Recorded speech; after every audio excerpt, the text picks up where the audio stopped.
താനൂരിലെ 10 വർഷത്തെ വികസന നേട്ടങ്ങൾ ഉയർത്തിക്കാട്ടി ഇത്തവണ തിരൂർ പിടിക്കാൻ കായിക വകുപ്പ് മന്ത്രി വി അബ്ദുറഹ്മാൻ. താനൂരിൽ നടപ്പിലാക്കിയ വികസന വിപ്ലവം തിരൂരിലും ആവർത്തിക്കുമെന്ന ഉറപ്പുമായി മണ്ഡലത്തിൽ സജീവമാവുകയാണ് മന്ത്രി. വൻ വിജയപ്രതീക്ഷയിലാണ് ഇടതുപക്ഷ ക്യാമ്പ്. കഴിഞ്ഞ ഒരു പതിറ്റാണ്ടുകാലം താനൂർ മണ്ഡലത്തിന്റെ മുഖച്ഛായ മാറ്റിയ ജനപ്രതി എന്ന നിലയിലാണ് വി അബ്ദുറഹ്മാൻ ഇത്തവണ തിരൂരിൽ ജനവിധി തേടുന്നത്. കായിക ന്യൂനപക്ഷക്ഷേമ ഹജ്ജ് വകുപ്പ് മന്ത്രി എന്ന നിലയിലുള്ള തന്റെ പ്രവർത്തന മികവ് തിരൂരിലെ വോട്ടർമാർക്കിടയിൽ വലിയ ചർച്ചയാക്കാൻ LDFന് കഴിഞ്ഞിട്ടുണ്ട്. താനൂർ നഗരസഭയുടെയും പഞ്ചായത്തുകളുടെയും വികസനത്തിൽ മന്ത്രി നടത്തിയ ഇടപെടലുകൾ തിരൂരിലും പ്രതിഫലിക്കുമെന്നാണ് നാട്ടുകാരുടെ പ്രതീക്ഷ.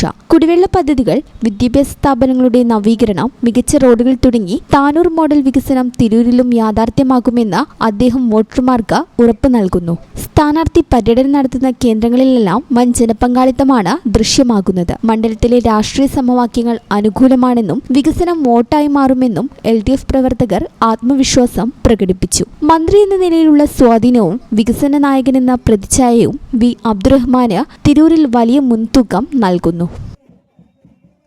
ഈ ചാനൽ ന്യൂസ്, തിരൂർ.